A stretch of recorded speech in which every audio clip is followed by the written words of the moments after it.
warahmatullahi wabarakatuh. Oke, kita lanjutkan ke bagaimana kita membuat trigger DML dengan predikat bersyarat. Predikat bersyarat contohnya kayak tadi yang pakai if ya. Kemudian membuat trigger tingkat baris, jadi di level tabel yang menggunakan kualifikasi new itu yang tadi yang contoh pertama. Jadi kalau misalkan sudah ditetapkan bahwa pekerjaannya ada di bagian tersebut, ya nggak boleh diganti ya. Nah itu yang pakai old dan new. Kemudian membuat trigger instead of untuk yang update. Kita lihat untuk yang kondisional, ini contoh yang tadi ya. Jadi ada ini kondisionalnya. If kemudian then itu kalau dia memenuhi ini akan muncul ini pesan ya. Tapi kalau tidak, seperti tadi, hari ini kan hari Kamis misalkan, kalau ini dijalankan nggak akan muncul ini, yang ada menambah data ya, karena ini before insert-nya muncul di sini. Kalau misalkan ini tidak terpenuhi, artinya ya akan ditambahkan datanya. Nah, contohnya tadi kita ini dijalankan, triggernya sudah terbentuk ya, create sudah dibuat, akan muncul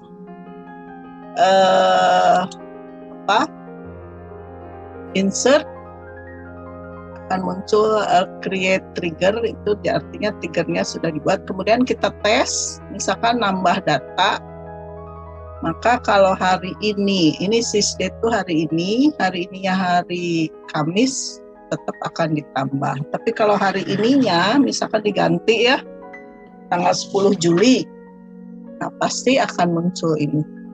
Itu contoh yang kondisional ya. Kemudian contoh lagi kalau lebih, ini filenya itu sudah ada di Indigo Smart Learning ya. File aslinya yaitu di PLSQL 13.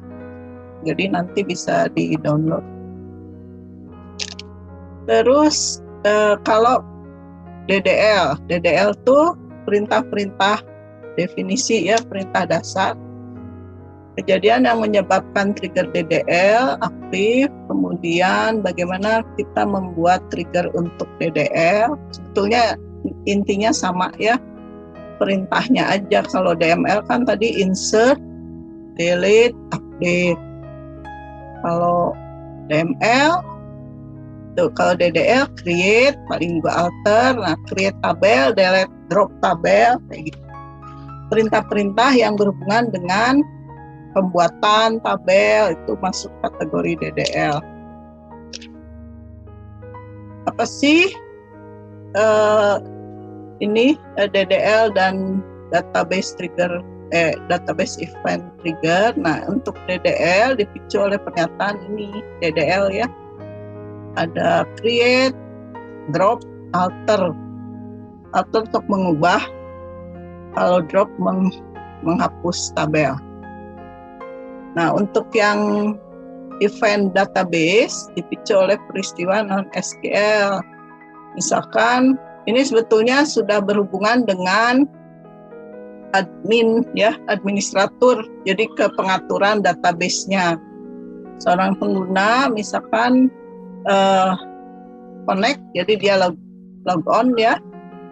Mungkin juga terputus atau keluar atau shutdown dari database. Jadi database-nya biasanya kan kita juga kalau mau bikin baru itu kan kita buat database user dulu ya.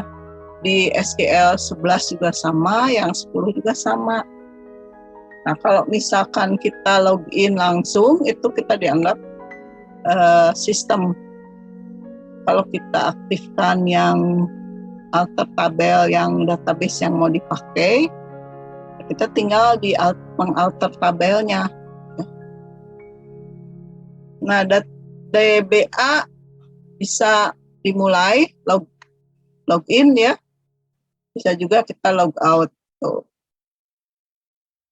Nah, kemudian di sini juga pemicu bisa berlaku untuk exception-nya, kayak exception biasa ya. Ya tentunya oleh yang sudah login sebagai database user.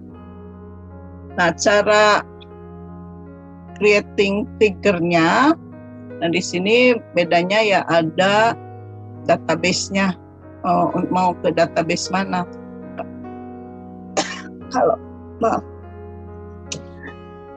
Kalau yang versi G ya, XE baik 11 maupun 10 di sana hanya ada database HR1 itu ya, sebagai karena untuk education kan versinya yang versi free ya, itu database-nya pasti cuma HR.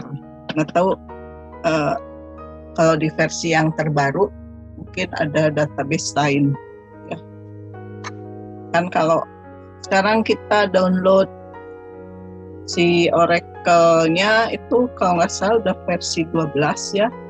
Nah mungkin database-nya udah ada beberapa. Contoh misalkan kita mau menuliskan log ya, buat report beberapa baris, berarti setiap waktu ke database yang baru. Nah, berarti di sininya masuk ke on schema. Ya. Create or replace trigger. Terus ini namanya after create on schema. Berarti setelah kita membuat tabel di skema database-nya. Terus masukkan di sini nanti siapa yang ini usernya. Ini user itu yang didefinisikan. Bentar ya, saya kita buka tadi yang dimaksud user tuh sini database loginnya. Nah ini database yang saya pakai HR. Kalau misalkan kalau ininya sistem, kita bisa misalnya sudah bikin user name database-nya Rini ya.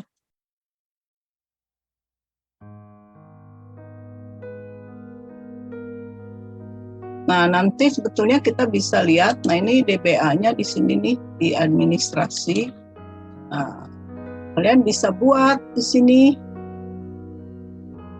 database usernya tuh, bikin user baru atau kita pakai.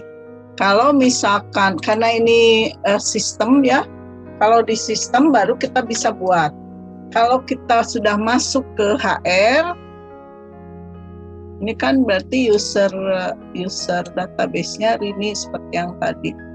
Kalau kita pakai HR berarti kita memanfaatkan misalnya logout. Ya, ketika logout, login. Berarti kalau misalkan yang pakai yang HR, kita memanfaatkan database HR ini. Nah, kan? Nah, kalau di sini mau di manage, paling kita bikin di bawah HR ya. Nah, HR itu kan sudah satu database. Apakah kita mau buat lagi di bawahnya atau enggak? Nah, sehingga ketika kita masuk ke komennya, ya ini hanya ada tabel-tabel yang ada di database HR. Select tadi ya, kayak tadi misalkan mau tahu employee itu apa aja, ya tinggal di sini kan SQL-nya ya. Tabelnya nggak ada, kebanyakan employees. Nah ini kan ada apa aja nih kolomnya. Jadi tadi yang kalau trigger mau penambahan ya tinggal ngecek ini ada kolom apa aja ya. Tuh. Ini yang digunakan adalah HR tuh. Ya, nih kalau mau lihat bisa di view sini kan, perform ya. Lihat di sini ada database. Ini usernya, di manage user. Mau lihat di ini objek nih ya, misalkan mau nge-browse tabel, ini nanti, nah ini tabel yang ada di database ini, ada country, department, employee, jobs gitu. Mau lihat apa, misalkan trigger yang sudah ada ya, keluar nih trigger secure M, ini yang udah pernah dibuat seperti yang dicontoh tadi ya. Mau dilihat, nah banyak ya di sini fungsi-fungsinya. Itu dari objek. Tuh, itu yang berkaitan dengan tadi DDL ya. Oke, kita lanjutnya ya.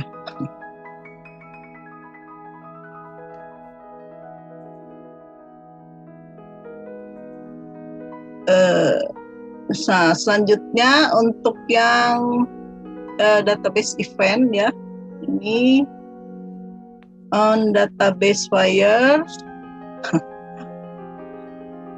the trigger for event. Jadi untuk menjalankan on database event itu triggernya bisa ke database, bisa juga ke skema database-nya. Skema itu ada hubungan ya, hubungan antar tabelnya. Kalau ini ke database-nya, kalau ini hubungan bisa aja antar database lagi atau di tabel per tabel. Misalkan ada tabel pegawai dengan departemen. Nah, departemennya 50 di employees. Di departemen ID-nya, di tabel departemennya 50 tuh jurus apa, divisi apa sih? Nah, nanti itu artinya di relasikan di ke skema ya, namanya skema database-nya. Nah, untuk login ataupun log off nih, ini sih sudah berhubungan ke tadi yang administration ya, mungkin nggak banyak dipakai untuk yang aplikasi.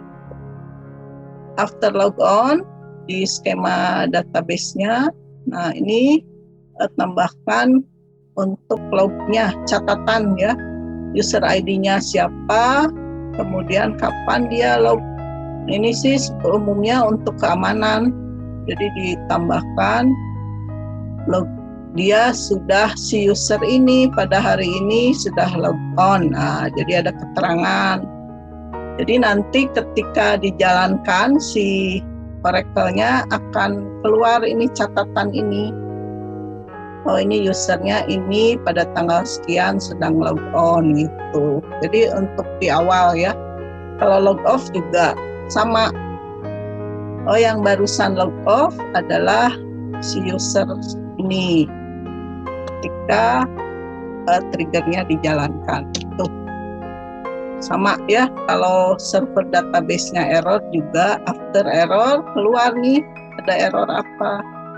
Ini kebanyakan jadi yang terakhir ini dipakai untuk yang administration tadi, bukan untuk application. Itu ya